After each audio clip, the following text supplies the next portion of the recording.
being a broke kid with bankrupt parents that was the only black kid in an all-white school and constantly trying to build self-worth and chasing pleasure, thinking it was happiness. It's a path to misery. Stephen Bartlett is a multi-millionaire entrepreneur, making history by becoming the youngest ever dragon to join Dragon's Den. Is there one thing in the world that you'd really like to change that you think is really wrong? We've all been brainwashed. This constant pursuit of something. You don't need more followers, you don't need more stuff, you don't need to achieve more. What if you have everything you need and you're already enough? It doesn't resolve your bullshit or your unhealed trauma. Get to the root cause of why you're doing what you do every day. That's completely changed my life.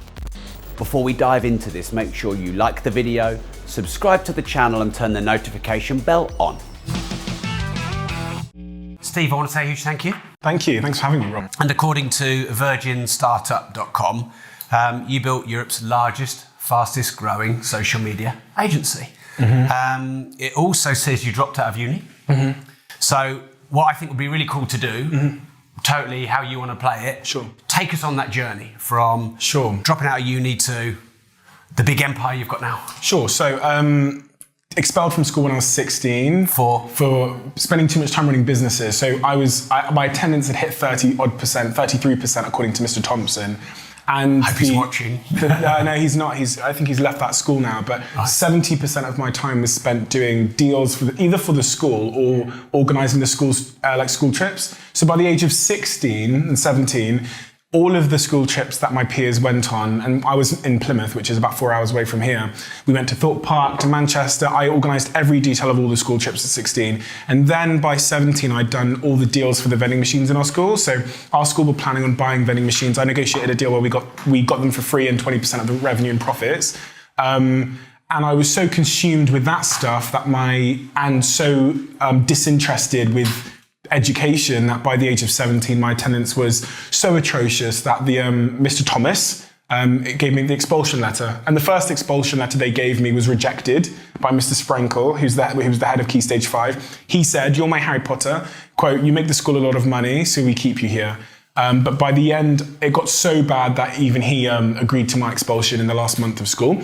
Went up to Manchester after getting into a very poor university, went for one lecture, decided that it wasn't for me because it was like school again. What was it? What were you reading? I was doing business management. But on that day, there was a girl next to me asleep on the desk, and I got the impression almost instantaneously that this wasn't the place where I was going to learn to be the entrepreneur that I wanted to be. This was in fact a place where people went when they didn't know what else to do with their lives. And that was so apparent so early. Dropped out after one lecture. Called my mum, told my mum I was dropping out. She told me never to speak to her again. So we didn't speak for 3 years because she's African, and the Nigerian philosophy towards education is very strict. Had the business idea to start my first business called Wall Park, and then went on that journey for 3 years to build that business and learn how you raise investment and how you build a team and how you make a website and how you market it. And 3 years into that business, after I'd raised investment from some of the biggest social network investors in Europe, I had to market the platform when we finally launched. And when it came to marketing the platform, I learned about social media. And I started in 2000 and, I don't even know the bloody year, 7 years ago. It was a student website. So I started looking for student communities online, found a couple student communities, Twitter pages, Facebook pages, met the owners, told them to drop out of university to come and join me. We drove 1 million people to my website every single month. I thought that was more interesting than my website, the social media component. So 21 years old, I quit that company, and I spent the whole year going around the world, meeting every person I could that had built a big social media page. Bought all of those social media pages, got to about 130 million followers on social media, hired all of those young kids, started 2 companies. One of them is called Media Chain, which is the 7th biggest media publisher in the world. We do 2.6 billion video views a month on Twitch, Facebook, Instagram, YouTube. And the other one is the agency business you mentioned. Since social then, chain. So we use our media reach and our marketing services to sell products that we own. So about 100 million of our revenue this year will come from the marketing business, the marketing and media business, and then about 90 million will come from us selling products that we own to our audiences. And was that part of this recent merger, is that? Yes. So now Social Chain is a public company, and the whole thing now is called Social Chain. There's no separation. So there's no media chain, there's no separate divisions. The whole company is Social Chain. What a journey. Yeah, crazy journey. It's been 5 crazy years. Yeah. Well, there's a few things I'd like to ask in that journey, sure, if it's all right. sure. Now that we've painted the timeline, which is great. Yeah. Why did you decide to go public? A number of things. So we acquired a company that was already listed publicly, and a lot of the world's biggest companies, in fact, go public via what we call a reverse IPO, where you find an existing public business and you buy it and merge into it. And that we looked at the options we had and felt that that was the easiest and most effective way for us to take our company public. Why did you want to go public? It's a really good way at our level to keep control of the company while raising significant capital to achieve growth. So when you're thinking about how to raise capital, when you're at the stage we're at, you've got a number of options. You can get private investment, VC investment. A lot of these come with a lot of restrictions and covenants and issues. Going public presents us with a different set of issues. Admittedly, they are, but a set of issues that is more conducive with us controlling the direction of the company and being able to achieve ambitious growth. So you don't feel like you're going to be controlled, do you? You're controlled by the public and the public markets, and that control stems from the performance of the business as opposed to someone's opinion. Right. Yeah. So if we perform and hit our numbers, then our stock is worth considerably more, which gives us more fuel to grow the business and achieve our global ambitions. And we're confident that we'll achieve our numbers. Yeah. So if we back ourselves, which we do, then we're now willing to play to public scrutiny, I guess. Yeah. And we were just talking earlier about your podcast. Yeah. And saying sometimes it's hard for consistency, and now you have a sponsor, you kind of got more reason to be consistent. Mm-hmm. If you've got the public holding you accountable, accountability is great, isn't it? Even if it feels painful in the moment. You know, organizations, when they go public, have to change a lot because the financial reporting changes drastically. So we had to undergo a change, and we've been planning this for the last 18 months, 2 years, about how we operate and how we do our financial performance and tracking and professionalizing everything and bringing in senior leadership teams across the business. Yeah. So it's been a very useful exercise for the company as well. And I think it's made us a much better company because of it. Yeah. So, yeah. Cool. And how do you balance growing a big public company, or a big public company, maybe not a big public company yet, with your own social media brand? Because obviously you've got your own social media brand, which is, out there, got a lot of followers, put a lot of content out there. How do you balance that? I have a great team of people around me. I don't balance it particularly well. I'll admit that, because my life is this battle of constant prioritization and often last minute prioritization, where I can be scheduled to meet a very important person somewhere in the world, and then something will come up. And also, go on holiday with my girlfriend the next day, and something will come up which means that I have to cancel all of the above and go in the opposite direction. And that also could mean that for the next week I can't produce content. So I can't be in front of a camera. I just have no choice. Yeah. Because if the decision that's in front of me is worth 20 million or, like something like that, then... Do you say that to your girlfriend like that? When you're blowing her out, it's like... I genuinely, I try and give her as much, because the thing I've come to learn with personal relationships is you just have to sometimes hope that they understand that they don't understand. And what I try and do with my girlfriend now is just try and give her as much context as I feel she wants before I see her switching off. So I'll try and explain to her why, she was just with me in New York, and halfway through our one holiday, I turn around to her and say, by the way, we're only together for 7 days. I have to go to San Diego now for 3 days on my own. So she lands in New York from France. We're there for 2 days, having a great time. Then one night I'm like, tomorrow morning I have to go for 3 days. And I've seen in my emails, I realize that I try and see if this is really something that I have to go to. Yeah. And I realized that I have to get, and I just look over it on the sofa, and I'm like, how do I tell her that she's flown here from France and I have to go for 3 days? Yeah. And fortunately, she's just a fucking saint. Yeah. Maybe I'm in the honeymoon phase and she's going to tell me and stuff yeah. But she's just a saint about it. Yeah. She says, you've got to go do what you've got to do. She says she kind of likes it, keeps the relationship kind of fresh. Yeah. And she's super, and then when I get back, I'm expecting that cold shoulder. She's just so happy. Yeah. And there doesn't seem to be a catch yet. How long have you been with her? 7 months. So we'll figure it out, but... We'll do another podcast in 5 years together. Yeah, and I'll be like, this is why we got divorced. Yeah. No, but it's super cool at the moment. Just a quick one. I have a digital financial toolkit for you that you can instantly download to make, manage, and multiply money, build multiple streams of recurring income, and increase your earnings. Now, the link is in the description. It's completely free. It's my gift to you. So go and click the link in the description right now. But yeah, I don't prioritize well and I don't balance well. No. So how do you manage it all? If you don't prioritize well and balance it well, how do you manage it all? Is it just you leave it to your team? Do you know, I do prioritize well. I don't have balance in my life. Yeah, I think balance is a bit of a myth though, isn't it? I think we're all like, you focus on your health and fitness. You know, maybe you're not so much time at home. Maybe you're at home a lot. You're not focusing on your empire. You're building your empire. You haven't got hobbies. Yeah. You've got a load of hobbies, your skin. I think sometimes you go all in on stuff, don't you? And yeah. Especially when there's nothing else there to fill the void. Yeah. And as entrepreneurs, if there isn't a girlfriend or there isn't, you know, kids or there isn't something else that's making you create time, then you'll just fill it with work. And I've seen this in some of my really dearest friends that don't have that thing. They're 35, they don't have a kid, they don't have a girlfriend. And I'll be honest with you, the balance is tearing them to pieces. Some of my closest friends are being torn to fucking pieces by their pursuit of being a successful entrepreneur. You try to keep every area of their life happy, you mean? They don't have anything else. Right. So they don't have the girlfriend or the kid, and they're just spending every 7 days a week in that office, and they're just killing themselves. And it's like they feel like they're on a treadmill.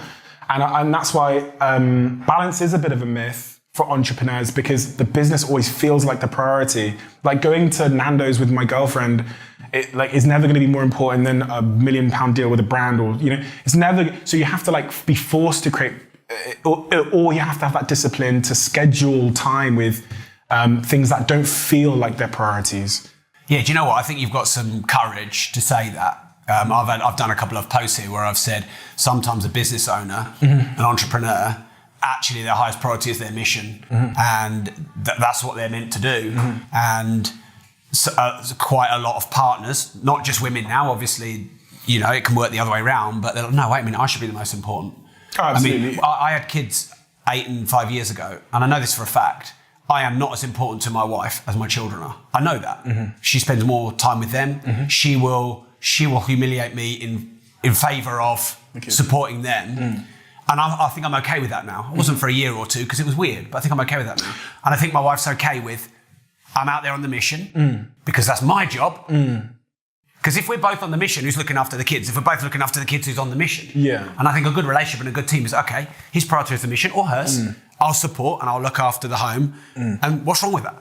And so the word priority creates this ego conflict. Yes, it does. Right? So you don't need to use it. No. There can just be harmony. Yeah. And you know, we think about things, even like work-life balance, it becomes these two things in conflict. Yeah, you separate them. Why do you have to separate them? They don't need to be. And I think the same with the relationship dynamics. It's like my girlfriend's starting her business as well.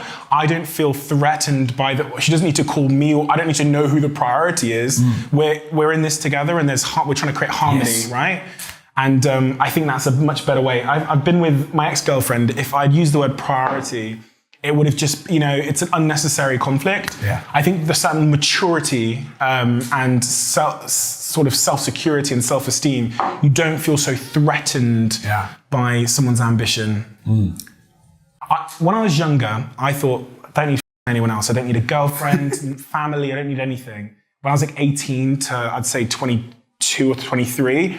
And then the first time someone came to me and said they wanted to buy my business, and I went home that day and Googled on Rightmove and Auto Trader the car and house that I could buy with that amount of money when I was 24. I felt so terribly empty at the thought of sitting in that Lamborghini and pulling up to this mansion. And I thought, where does this go?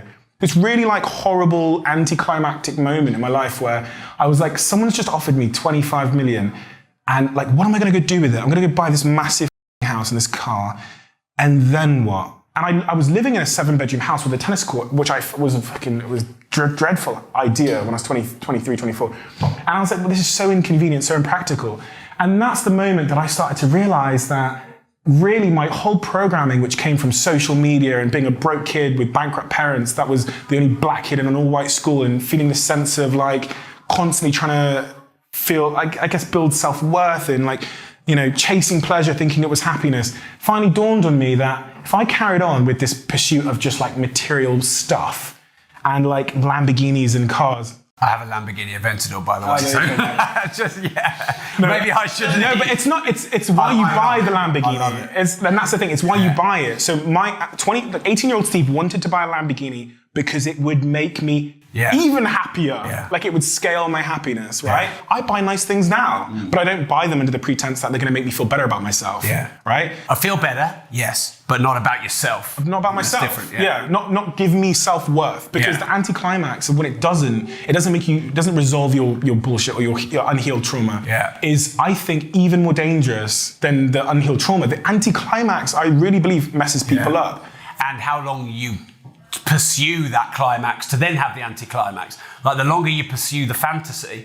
So I've got good friends who sold their companies for 75 million, 100 million, 200 million, and 3 of them said to me it was the worst day of their life. 100%. I mean, and they would have dreamed of that for 15 years. 100%. And seeing their company ripped to bits by, and then being sold for 5% of its worth 5 years later or something like that. Because what I think they'd mistaken, and this is probably what I'd mistaken, is they thought they were building, what they'd created was a ton of money, but what they'd created in themselves was like a ton of purpose every day. Yes. It was like the reason to get out of bed and enjoy what you do that day. And to exchange that for money, this is what I felt when I was 24. I was like, this person I won't name, this company wants to buy my company, and what I'm going to do is I'm going to exchange my purpose for 25 million. And I'm looking at this 25 million and thinking, like, what am I going to do with it to recreate that thing that I've already got? And I don't think I can buy that thing I've already got. I don't know how I buy it.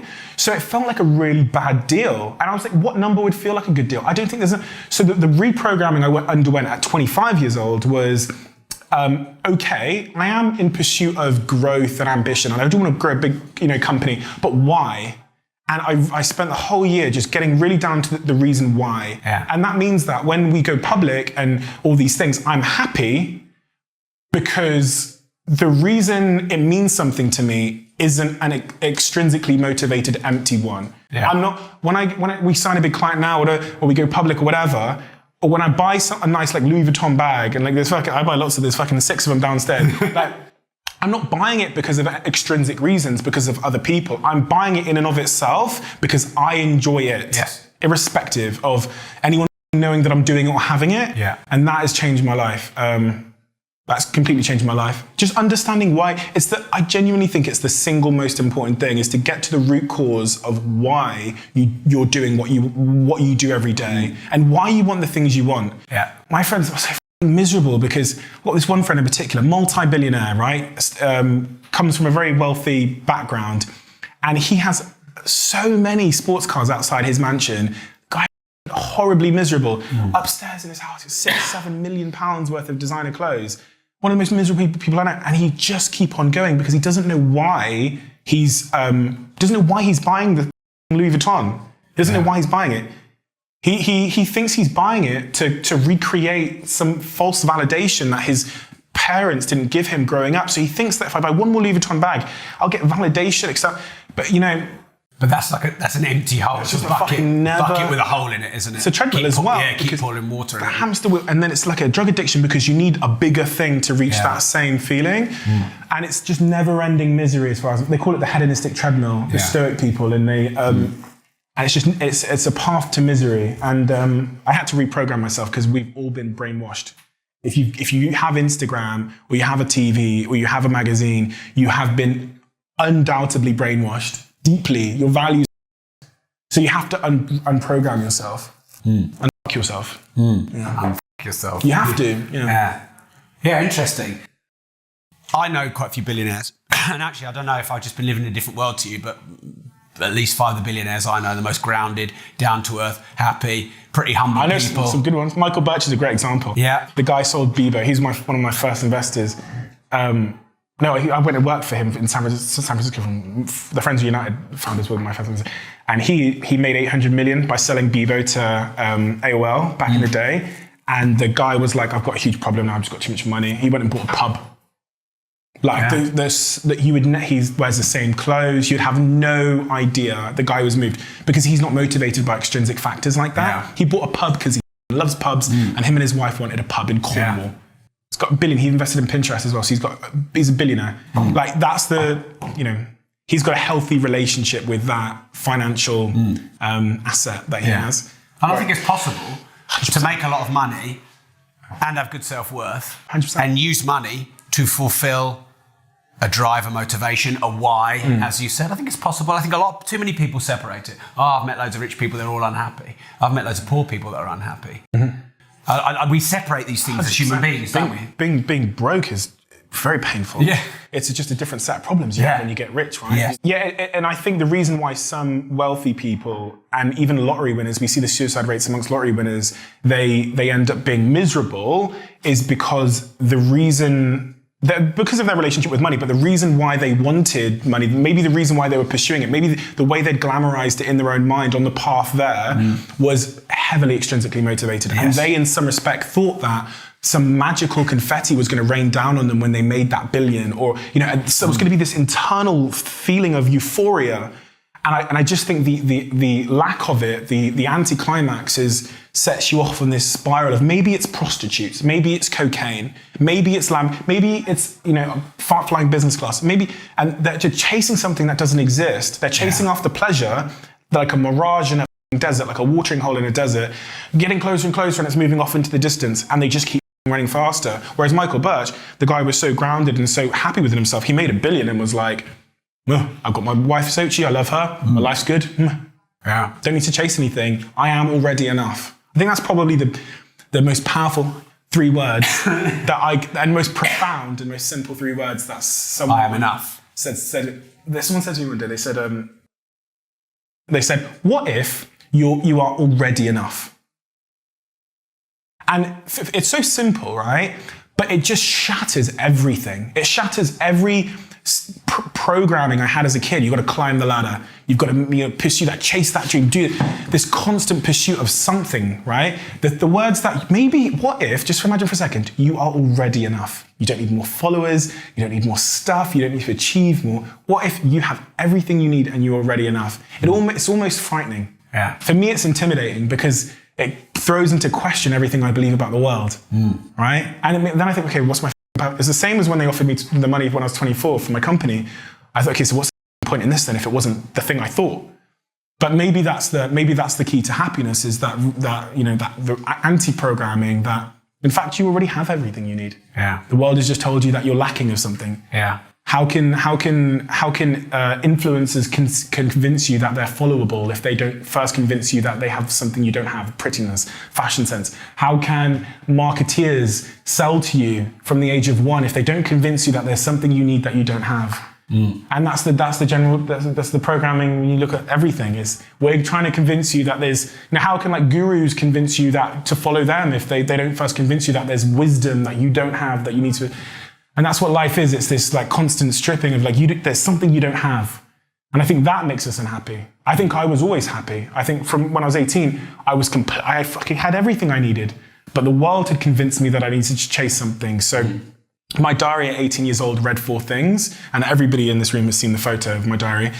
By 25, I want to be a millionaire. I want a Range Rover Sport to be my first car. I want to work on my body image, and I want to have, and all of those, what are those things? I want a Range Rover to be my first car. Why? I'd never driven a car in my life. I didn't have a driving license, but it was a status object that would, and it would make me, in comparison to other people, have some kind of artificial worth. The next thing on my list, I wanted to be a millionaire. Why do I want $1 million? Why? Again, status. Just the world had convinced an 18-year-old kid that he needed $1 million. Why did I want to work on my body image? How can someone be fat if that isn't a subjective measure of everyone else? Again, that's just some comparison I was told. What if I was already enough? And in fact, a very happy person had convinced himself that he was missing something because the world had got into my head. And I don't want to chase forever. I don't want to just keep chasing forever. Life is an infinite game. And I think the perfect balance for me is to be ambitious and to go after worthy causes while realizing that I don't need to achieve them. Yeah, so I think you've just opened up a Pandora's box of the paradox of life. Because I'm sitting here listening to this, nodding my head a lot in agreement. I am already enough. There is nothing wrong with me. I am perfectly imperfect. Everything is as it should be. I have strengths that other people don't have. yet you're still chasing, and you're still taking your company public, and you're still traveling around the world, jumping from meeting to meeting to meeting, speaking to BBC, speaking to me. Yeah. You know, like, so there's a paradox here, I think. And I'm a big believer that the world, the media, and human beings, we go, it's left or it's right, it's black or it's white, it's Labour or it's Conservative, you know, it's up or it's down. And I actually don't think that is life. I think there's this paradoxical, like almost inconceivable fuse and balance of all extremes. So I give you a little example of my theory, and then you can riff on it and see what you think. So I've studied happiness a lot, and because I actually do get quite a lot of happiness from material items, but not because I need external validation. Maybe a little bit, I'll be honest, but mostly because of how I grew up. Yeah. And the romantic notion of all the cars on the wall that I had when I was 6 working for my dad in his pub, picking them off one by one as like I am becoming who I'm meant to become. The thing to me that made me the happiest this year, that's not involving my children or my wife, was Harry there. He was pissed at our Christmas party. He was pissed as right? And he said to me, there's this scammer, there's that scammer, there's this company who are screwing people over. You're the good guys. I'll fight for you, Rob. I'm your foot soldier. I'm staying here for good. I will fight for you, Rob. And that made me feel a massive sense of pride and achievement. Yeah. And I did start going for the money because it's a measure, isn't it? It's if a company's not making profit, it's not a company, it's a hobby. Sure. But I had this little moment. He won't know because he was too pissed. And I just chucked tomato soup down a Alexander McQueen suit, so it was all going wrong. But if I could have bottled that, that was the best day. Yeah, that was awesome. Completely agree. But then I've got a management accounts meeting the next day and a board meeting the next day, and we're setting our targets for the next year. And so this happiness. So David J. Lieberman, I think it's worth studying. He's done a lot of science. Happiness is defined as progress towards a worthy goal. Yeah. So progress is, I feel like I'm self-actualizing, I'm moving forward. Humanity's purpose is to grow. Towards means towards something. Worthy, as in it's valuable. And then goal is something that I haven't achieved yet. So you're sitting here saying, I am already enough. You know, I don't need to validate myself through external pursuits. Yet there's something in progress and achievement and self-actualization, i.e. being more than we already are, that creates happiness. Yes. So I'm not disagreeing with you. No, I completely get it. I've read that from that author a lot. I know that quite well. There's a Chinese philosopher called Lu Tsao, I think his name is, and he says the best journeys are ones where you never arrive. And you just said about your billionaire friends, that said the worst day of their life was when they got to that perceived milestone. Yeah. The whole point about creating an infinite lifestyle and an infinite company is your objective isn't to become the biggest. Yeah. It's one of the things I stripped from all of our company this year, did a big presentation in January to all of our teams. We're no longer playing to be the biggest, the largest, the whatever. These are all measures of comparison. Yeah. What happens when we become the biggest? Well then, and why did we want to become the biggest? What was the inherent value in becoming the biggest? So the whole reframing was to make ourselves, our lives, my life, and designed to be an infinite one. Not saying that I'm going to do the same thing every day, but it has to be designed in the way that it could be, which means it has to be fundamentally sustainable. We set 3 values in our company, which are written on all the walls now, which kind of play into this, which is the existential reason why our company exists, because you said you're going public. So the first one is the work, which is the combined value we bring to the world through the products. Second one is the welfare, which is the welfare of the people. And one of the things that, like you said about your colleague here, gives you the most fulfillment is when you see that people that have believed in you are happy, fulfilled. What you've described there is a reason enough to run the business you run, right? But you still need to make money to fund it. 100%. That's why we got the work one there. Yeah. So the welfare one is the combined wellness and happiness of the group, right? Yeah. So what we've tried to do at Social Chain is create a sustainable lifestyle for everybody.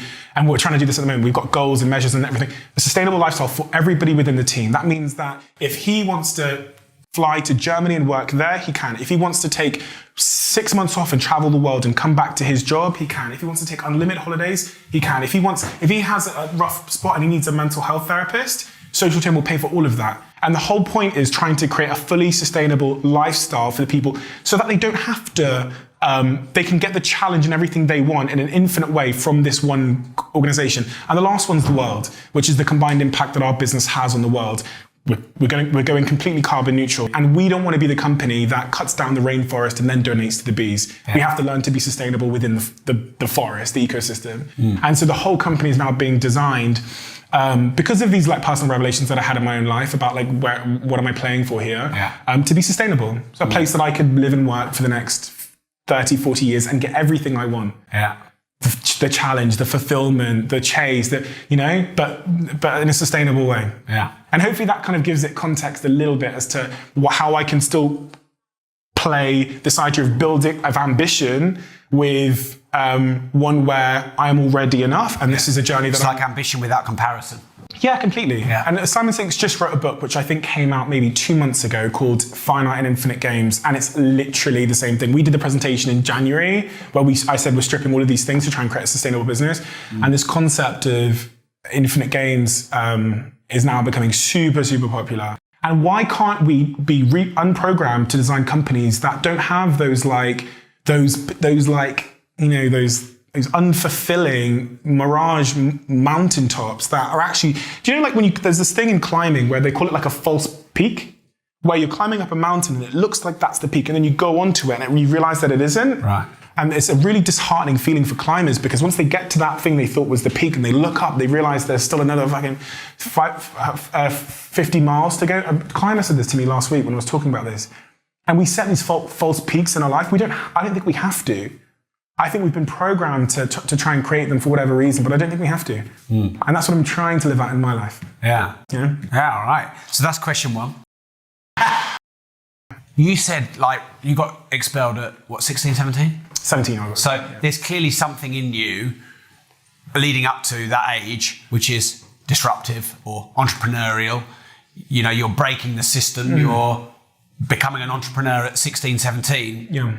Not everyone's done that. Some people are 40 or 50 and looking to traverse into their own business. So what was it in your upbringing? What is it in you that made you entrepreneurial? I'll say two things. So the first thing is, people say disruptive and whatever else. Do you know what I think it is? I just think it's like radically self-believing. Like I think everybody has disruptive ideas, but I don't think people back themselves enough to take the risk and throw themselves into a moment of uncertainty to pursue it. Yeah. And then you've got to ask, well, where did that come from? Where did that self-believingness or that self-belief come from? The only thing, and people can point in hindsight and create about where they came from. I'm going to do that now. By the age of about 10, my mum and dad were so consumed with my mum starting these businesses, which failed for 25 years. She can't read or write, and she came from Africa and is trying to start businesses in the UK without a clue of what an iPhone or the internet is. She failed in her businesses for about 25 years and still doing it now. By the age of 10, when I woke up in the morning, my mum wasn't there, my dad wasn't there. And when I went to bed at the age of 10, my mum and dad hadn't come home yet. So my mum was sleeping on the floor of her shop. And so of all my brothers and sisters, I'm the youngest. They all got parented. And I said I was the one that didn't get parented. I would, like, school dinners and stuff, I'd have to figure that out on my own. They weren't around. And again, that created this void as a 12-year-old that I was filling. I was doing a lot of things that I shouldn't have been doing. But one of them was I was learning to be independent.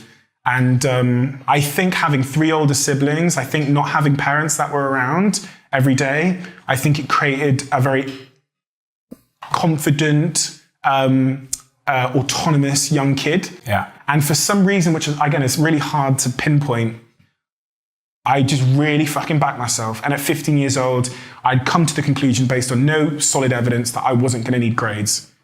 The only evidence I was talking to the BBC earlier on this morning, so the only evidence I had was that I was able to, just going to keep it facts because that's the only way I know how to do things, is I was able to manipulate my peers. And I felt that that was a transferable skill in later life. I felt it would transfer well into sales. So I could organize an event and get all of my school to come in 5 days' notice. And I thought that would transfer well into life. I thought I was different. I had the suspicion. All the evidence said I wasn't. Right? The school told me that the grades were the barometer of success. My parents said grades were the barometer of success. I was a 15-year-old kid without Instagram and the social media influences that we now have telling us that there's another way, convinced that I was slightly different and that to be fair, I'd gone past the point of no return now because I'd completely disregarded my education. So I had no choice at this point. 16 years old, I was like, right, I'm not going to get into a good university. I'm going to get into a poor polytechnic university now. My brother went to Cambridge. My other brother went to LSE. They're accountants and actuaries and stockbrokers. My sister's a lawyer. I'm not going to get into a good university because everything. I can't spell, can't do math. So better, figure something else out. Yeah. A path that nobody told me about. As I said, when I was 18 and I started my business, I didn't know what an entrepreneur was, didn't know the word. Yeah. Didn't know I was one until a year into my business. Entrepreneur, I couldn't spell it, still can't spell it. But apparently I was one. So a lot of the time when people start businesses these days, they get into like the community of entrepreneurship and they get, and then it becomes a hobby before it becomes their life. For me, I was one for like 2 years before someone told me the word. Yeah. I was trying to build something, I think that's all I can say. Self-belief. I think that's probably my only real redeeming skill. I think everything else has been created by the self-belief. Yeah. I think I sound good on camera. I think I can talk well. I think all of that has come from self-belief because I put myself in situations where I had to get better, and most people would have avoided those situations. Do you like proving people wrong? Don't care about people. People are wrong. I'm too. So it's not none of that external, not bothered. It's really all from you. The notion of proving people wrong has always felt so illogical to me in the context of like people. I want to work hard to change the opinion of people that do not give a fuck about me. When there's all these people that do care about me and that have backed me to prove right. Yeah. So this idea, it feels like a misuse of energy and time to prove people wrong. Yeah. And it's for me, it's so unfulfilling because I don't care about you anyway. Charlie Pode at 16 years old that told me I'd never be anything and laughed at me when I said I was going to start a business. Like he messaged me now on Facebook, I'm 27 now. I'll help him. Because the other thing about like holding that negative energy towards people and things is it just becomes like toxic for yourself. Yeah, I like it. So youth. I have a lot of people that follow me that because they're young maybe feel like that's a disadvantage. They haven't got experience, they haven't got money, they haven't got contacts. There are major advantages to youth, and you're a very successful, still young entrepreneur. So what can you say to the youth? What's their advantage that they don't get about themselves? If I could be 21 now, you'd be dangerous. I'd be so dangerous. Oh my God. Every year I get older, I'm like, I better step up. Like, every year since I was 18, I've been like, like my youth at 18 years old was my greatest weapon. Because what happens when you walk into a room and you're 18 years old, if you know you're from your they're like, oh my God. Do you know what I mean? So the expectation is here, right? And if you come in here, the difference between the expectation and the reality is impact. Yeah. So I was making this much impact just because I could do my tie. So people are blown away and they're like, oh my God, I need to introduce you to someone. And I still get it now because I'm young and the company's public and I'm the CEO. But honestly, it's an absolute weapon. People want to help you more. Yeah. They're more impressed by you. They see traits in you that they had in themselves when they were young. They all want to give you a foot up. Everybody was like, oh my God, like, we'll introduce you to 25 people, and they all want to like parent you to some degree. The other thing, the more practical, technical thing is you have a perspective on the world and an age group which other people do not have. And it's almost impossible to create. If you're on TikTok right now, you have a better understanding of one of the most important media platforms in the world than like the 40-year-olds working in marketing and people like me working in marketing. I'm still grappling with TikTok because natively my friends don't use it. So I'm having to force myself to use the platform to understand it. You can weaponize, that's a huge weapon as well. There are things as an 18-year-old, as a 21-year-old that are so tremendously valuable that the CEOs and boardrooms all around the world are grappling to understand that you can monetize if you can just put your tie on and, talk okay. I think it's valuable, even vital, because I'm 40, I started business when I was 26. And I figured out pretty soon, once I got my ego out of the way and didn't worry about being judged, actually, if I go and find 50, 60, 70-year-old entrepreneurs, millionaires, 100 millionaires, billionaires, very successful business owners, I can learn a lot and I can sort of shorten my journey to success. And then I got to a point, I thought, wait a minute, I can learn a lot from the 20-year-old kids as well. So I like you hanging around with youth gives you energy, enthusiasm, you know what's going on. It's so important. And that's what Social Chain has been notoriously known for having if you go to the office in Manchester, there's 250 people, the average age is about 20, probably about 24 now, but it was 21 for the first 2.5 years. I mean, I was one of them back then, but now I do feel a bit older. I do wonder what's going to happen. I'm like, am I going to just because I've not quite gone on that transition yet. I'm probably in the middle phase of like losing touch with the new digital platforms. Like TikTok is the first one where I'm like, I don't natively use that, but we'll see. Cool. So social media trends, you're obviously hot on social media, you're on all the channels. So what do you see some trends for, next 12 months? Yeah, super important ones. Yeah. First one is like owning your audience. And what I mean by that is like owning the data. It's something super important for you as well. Yeah. Is you don't own most of it, do you? No, you don't fucking own any of it. So we've got 2 million followers across our platforms. And the meeting that I'm going to after this is with our publisher that we've just done the deal with. And I was thinking to myself, when this book comes out, how am I going to get these 2 million people to buy it? So I can do an Instagram story, I can put a link there. I can't do a link in the feed, right? Yeah. If I do a link anywhere else, it'll lower it in the algorithm. Yeah. So I'm like, what was the point in building this massive audience if I can't reach them when I need to do the most? And then what you would have seen over the last couple of months is everybody posting phone numbers, right? You seen that? Yeah.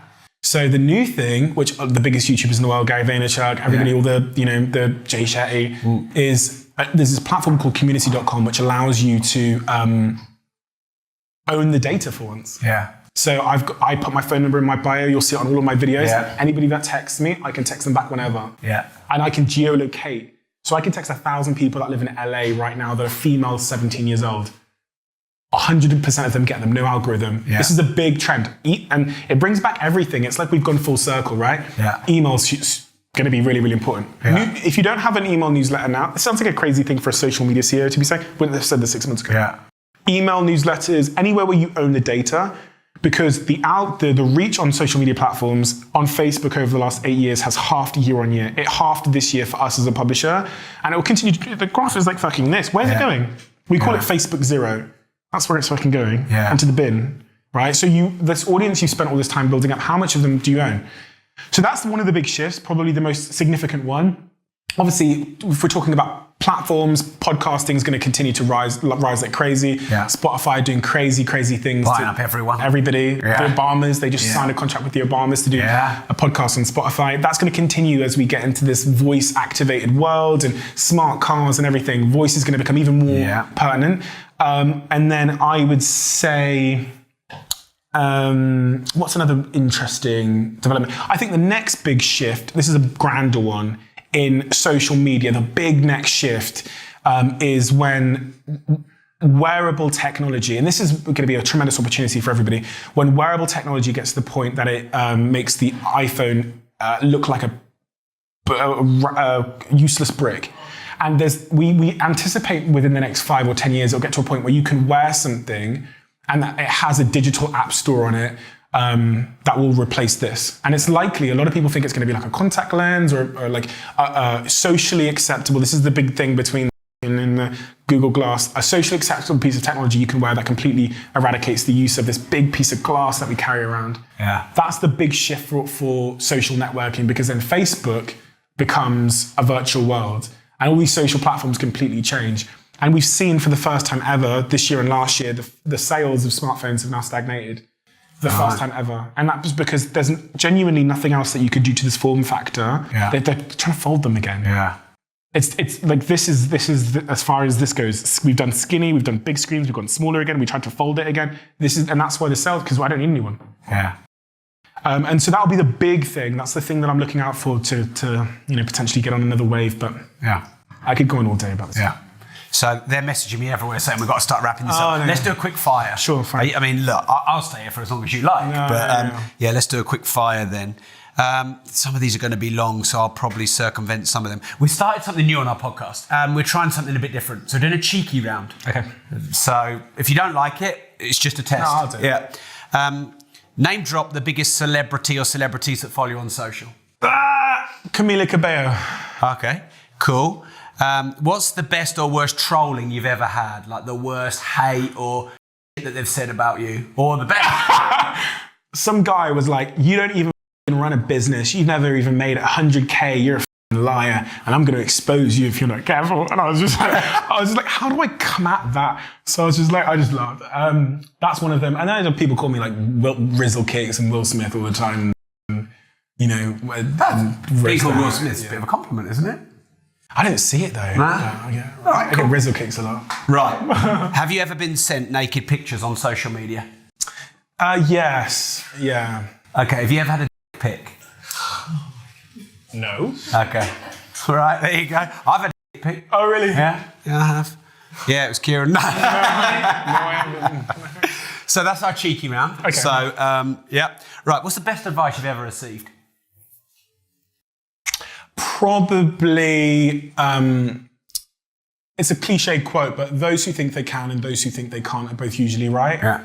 And it just resonated with me because there's so much truth to that. Because in order to do these great things, and nobody appreciates the fact that part of being able to is actually believing that you're capable of doing it. Yeah. And when I first heard that, it made my life make sense. In the context of me saying that my life was all about self-belief, that quote was so relevant to me because I genuinely believe that so many people could do great things if only they believed they could.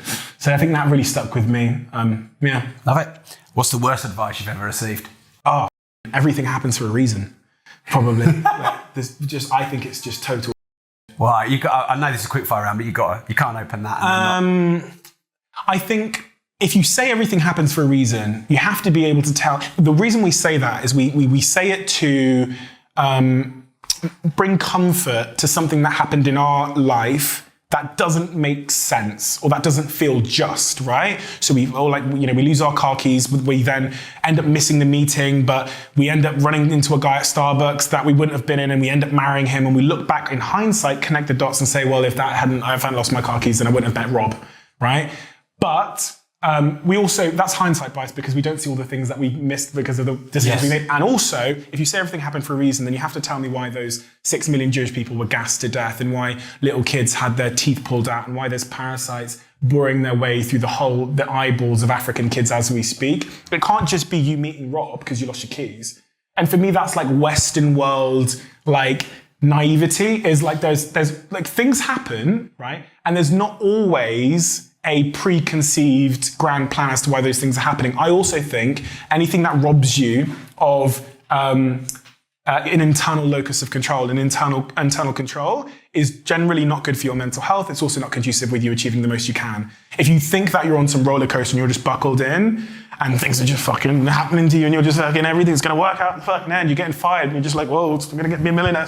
Yeah. But I just think you have to take personal responsibility, and I think everything happens for a reason robs you of that. But I also think it's offensive to the nature of life. I think it's just this thing that, and people hate it when I say this, it's the worst thing I say. If I post on my Instagram, I'm gonna lose followers. It's because we're not prepared to deal with the fact that life is tough sometimes and it happens for no reason. And in fact, it's not happening for no reason we have to deal with. It's our reaction to happening for no reason, which is a guaranteed part of life. Just like good things happening, you meeting Rob, they're all guaranteed, and we're just so bad at dealing with it. There has to be justice. Yeah. And we can't live with the fact that the world might not create just that Hitler might have, got away with what he'd done and he never faced, we can't live with that. And that's, for me, the nature of the world. Yeah. Is there one thing in the world that you'd really like to change that you think is really wrong? Oh, God, the first thing that came to my head. Yeah, do that. Was, oh God, people are going to like this. The first thing that came to my head was, I think, generally speaking, there's an attitude towards mental health that if you're undergoing some mental health issues, it's because you are broken in some way, or that there is some horrible, drastic chemical imbalance in your brain. And in some cases there is. But I think more broadly, and the less appreciated factor is that it's the way we're living our lives these days. I think that as human beings, when we evolved from the savannas in Africa or whatever, and we were in tribes and we were hunting and we were out in nature and things were quite simple and we're with our families and our tribes. If you contrast that, there's been no evolutionary change really since then to the world we live in now, where we order our food by tapping a glass screen. We don't see our friends and family. We're in 4 white walls living alone in cities like New York. Never really cold. We're not humans anymore. Yeah. And of course, if you take something out of its comfort zone of the environment it's meant to be in, the human state it's meant to be in, of course there's going to be some kind of psychological impact. Yeah. And I think we're less human than ever before. It's no surprise that the prisoners in prison, if they face them out onto grass in Greenland, they're 30% less likely to be depressed than those facing concrete. The best times we feel are when we're exercising, when we're with our family, when you have moments of your tribe, that's the human part of us. But I think the world, because of money, a lot of it's because of money, has decided that the answer to a lot of these problems is to medicate them. And there's a big, I could go on forever, there's big scandals over the last 30 years where big drug companies have been prosecuted because the results they've shown about mental health drugs have been knowingly inaccurate. Yeah. Some huge fines. And Johanna Hari writes about it in his book, Lost Connections. Yeah. All right, thank you. Cool. What advice would you give your future 50-year-old self? The first thing that came into my head was I would just plead with him to realize that family, your girlfriend, friends matter so much more than your 27-year-old ambitious, crazy brain appreciates, and to not allow those good things, like my niece that's just been born and my other niece that's on the way, to be sacrificed in the pursuit of something that probably isn't worth half as much. It would be like me pleading with that guy not to be a lonely 50-year-old man with loads of money. Yeah. Just loads of money, like the poorest rich guy, you know? Yeah. Great. So this podcast has the word disruptive in the title. Sure. It's a word I like. What does it mean to you? It's just that self-belief to pursue the ideas that matter to you.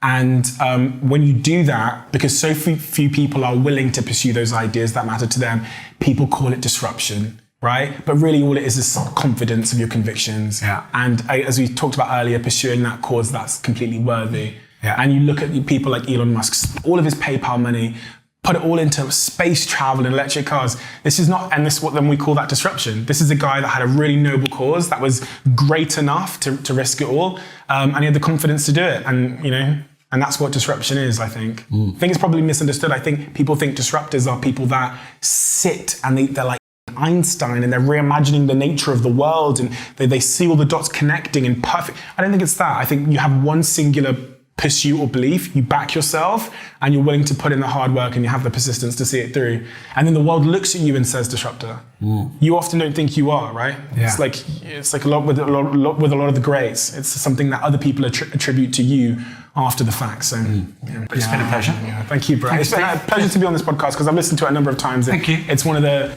more famous podcasts in this sector. So it's a privilege for you to ask me to be on. I'm truly appreciative of that. Likewise. Thank you. Thanks for taking time on your very busy schedule. Yeah, it's okay. Cool. Thanks, mate. Thanks, Thank you. Thank you. Wow, so let me know what you think about the show in the comments. But before you go, make sure you like this video, subscribe to the channel and turn the notification bell on.